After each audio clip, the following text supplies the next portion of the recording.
ನಮಸ್ಕಾರ ಸ್ನೇಹಿತರೆ, ನನ್ನ ಯೂಟ್ಯೂಬ್ ಚಾನಲ್ಗೆ ನಿಮಗೆಲ್ಲರಿಗೂ ಸ್ವಾಗತ. ನನ್ನ ಚಾನಲ್ನಲ್ಲಿ ನಿಮಗೆ ಬೇಕಾದ ಮಾಹಿತಿಗಳು ಮತ್ತು ರುಚಿಕರ ಅಡುಗೆಗಳನ್ನು ನೋಡಬಹುದು. ಸೊ ವಿಡಿಯೋ ಸ್ಟಾರ್ಟ್ ಮಾಡೋಕ್ಕೆ ಮುಂಚೆ ಈ ವಿಡಿಯೋನಾದರೂ ಇಷ್ಟ ಆದರೆ ಲೈಕ್ ಮಾಡಿ, ಶೇರ್ ಮಾಡಿ, ಕಮೆಂಟ್ ಮಾಡಿ. ಇನ್ನೂ ಯಾರು ನನ್ನ ಚಾನಲ್ನ ಸಬ್ಸ್ಕ್ರೈಬ್ ಆಗಿಲ್ಲ ಬೇಗ ಬೇಗ ಹೋಗಿ ಸಬ್ಸ್ಕ್ರೈಬ್ ಮಾಡ್ಕೊಳ್ಳಿ. ಹಾಗೆ ಪಕ್ಕದಲ್ಲಿರೋ ಬೆಲ್ ಐಕಾನ್ನ ಕ್ಲಿಕ್ ಮಾಡಿ. ನಾನು ಯಾವುದೇ ವಿಡಿಯೋ ಮಾಡಿದ್ರೂ ಫಸ್ಟ್ ನೋಟಿಫಿಕೇಷನ್ ನಿಮಗೆ ಬರುತ್ತೆ. ಸಿಂಪಲಾಗಿ ಈಸಿಯಾಗಿ ಟೊಮೊಟೊ ಚಟ್ನಿ ದೋಸೆಗೆ ಯಾವ ರೀತಿ ಮಾಡೋದು ಅಂತ ಸ್ಟೆಪ್ ಬೈ ಸ್ಟೆಪ್ ತಿಳಿಸ್ಕೊಡ್ತಾ ಹೋಗ್ತೀನಿ ಬನ್ನಿ. ನಾನು ಒಂದು ಪ್ಯಾನ್ಗೆ ಇವಾಗ ಒಂದು ಅರ್ಧ ಕಪ್ಪಷ್ಟು ಶೇಂಗಾ ಬೀಜನ ಆ್ಯಡ್ ಮಾಡ್ಕೊಂಡು ಚೆನ್ನಾಗಿ ಸಿಪ್ಪೆ ಬಿಡೋ ತನಕ ಚೆನ್ನಾಗಿ ಹುರ್ಕೋತಾ ಇದ್ದೀನಿ. ಈ ರೀತಿ ಹುರ್ಕೊಬಿಟ್ಟು ನೀವು ಬೇಕಾದರೆ ಸಿಪ್ಪೆನ ಡಿವೈಡ್ ಮಾಡ್ಕೋಬೋದು, ಸಮೇತನೇ ಹಾಕೋಬೋದು. ಚೆನ್ನಾಗಿ ಬ್ರೌನಿಷ್ ಅದನ್ನು ಒಂದು ಪ್ಲೇಟ್ಗೆ ಸರ್ವ್ ಮಾಡ್ಕೊಂಡು ನಂತರ ನಾನು ಅದೇ ಪ್ಯಾನ್ಗೆ ಈಗ ಖಾರಕ್ಕೆ ಎಷ್ಟು ಬೇಕೋ ಅಷ್ಟು ಒಣಮೆಣಸಿನ್ಕಾಯಿನ ಆ್ಯಡ್ ಮಾಡ್ಕೊತಿದ್ದೀನಿ. ಒಂದೆರಡು ದೊಡ್ಡ ಸೈಜ್ ಈರುಳ್ಳಿನ ಆ್ಯಡ್ ಮಾಡ್ಕೊಂಡು, ಒಂದು ಗಡ್ಡೆ ಬೆಳ್ಳುಳ್ಳಿನ ಆ್ಯಡ್ ಮಾಡ್ಕೊಂಡು, ನಂತರ ನಿಮಗೆ ಟೊಮೊಟೊ ಜಾಸ್ತಿ ಬೇಕಂದರೆ ಟೊಮೊಟೊ ಜಾಸ್ತಿನ ಆ್ಯಡ್ ಮಾಡ್ಕೊಳ್ಳಿ. ನಂತರ ಕೊತ್ತಂಬರಿ ಆ್ಯಡ್ ಮಾಡ್ಕೊಂಡು ಒಂದೆರಡು ಸ್ಪೂನ್ ಎಣ್ಣೆನ ಆ್ಯಡ್ ಮಾಡ್ಕೊಬಿಟ್ಟು ಚೆನ್ನಾಗಿ ಫ್ರೈ ಮಾಡ್ಕೋಬೇಕು. ಟೊಮೊಟೊ ಈರುಳ್ಳಿ ಎಲ್ಲ ಫುಲ್ಲು ಸಾಫ್ಟ್ ಆಗೋ ತನಕ ಚೆನ್ನಾಗಿ ಫ್ರೈ ಮಾಡ್ಕೊಳ್ಳಿ. ಟೊಮೊಟೊ ಸಿಪ್ಪೆ ಬಡೋ ತನಕ ಚೆನ್ನಾಗಿ ಫ್ರೈ ಮಾಡಬೇಕು. ಈ ರೀತಿ ಲೋ ಫ್ಲೇಮಲ್ಲೇ ಇಟ್ಕೊಂಡೆ ಫ್ರೈ ಮಾಡಿ. ಹೈ ಫ್ಲೇಮಲ್ಲಿ ಇಟ್ಕೊಂಡ್ರೆ ಸೀದೋಗೋ ಚಾನ್ಸಸ್ ಇರುತ್ತೆ, ಅದಕ್ಕೋಸ್ಕರ ಕೈ ಆಡಿಸ್ತಾನೆ ಇರಬೇಕು.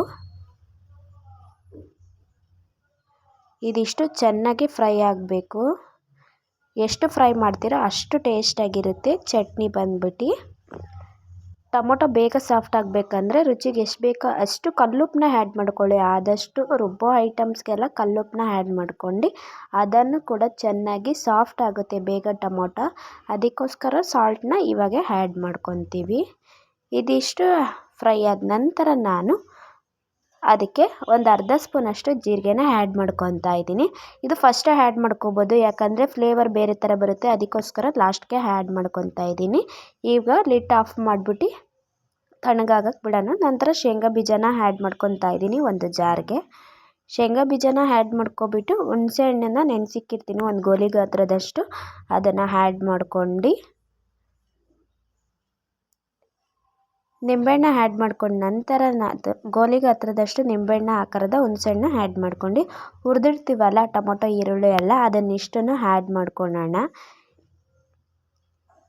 ಇದಿಷ್ಟು ಆ್ಯಡ್ ಮಾಡ್ಕೊಂಡು ನಂತರ ನಾನು ಇದನ್ನು ಚೆನ್ನಾಗಿ ಗ್ರೈಂಡ್ ಮಾಡ್ಕೊಂಬರ್ತೀನಿ. ನೋಡ್ತಾ ಇರ್ಬೋದು ಯಾವ ರೀತಿ ಗ್ರೈಂಡ್ ಆಗಿದೆ ಅಂತ. ಈ ಥರ ನೈಸ್ ಸ್ಟ್ರಕ್ಚರಲ್ಲಿ ಗ್ರೈಂಡ್ ಬರಬೇಕು. ನಂತರ ಅದೇ ಪ್ಯಾನ್ನ ಇಟ್ಕೊಂಡು ನಾನು ಅದಕ್ಕೆ 2 ಸ್ಪೂನ್ ಎಣ್ಣೆನ ಆ್ಯಡ್ ಮಾಡ್ಕೊಂಡು ಕಡಲೆಬೇಳೆ ಒಂಚೂರು, ಉದ್ದಿನಬೇಳೆ ಒಂಚೂರು ಸ್ವಲ್ಪ ಆ್ಯಡ್ ಮಾಡ್ಕೊತಾ ಇದ್ದೀನಿ.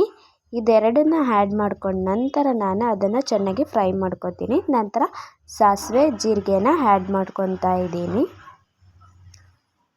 ಇದಿಷ್ಟು ಚೆನ್ನಾಗಿ ಫ್ರೈ ಆದಮೇಲೆ ಇದಕ್ಕೆ ಕರಿಬೇವು ಬೇಕಾದ್ರೆ ಆ್ಯಡ್ ಮಾಡ್ಕೋಬೋದು, ಇಲ್ಲಾಂದರೆ ಸ್ಕಿಪ್ ಮಾಡ್ಕೋಬೋದು. ನಾನು ಕರಿಬೇವನ್ನ ಸ್ಕಿಪ್ ಮಾಡ್ಕೊಂಡಿದ್ದೀನಿ. ನಂತರ ರುಬ್ಬಿಟ್ಟಿರ್ತೀವಲ್ಲ ಆ ಚಟ್ನಿನ ಆ್ಯಡ್ ಮಾಡ್ಕೊಳ್ಳೋಣ.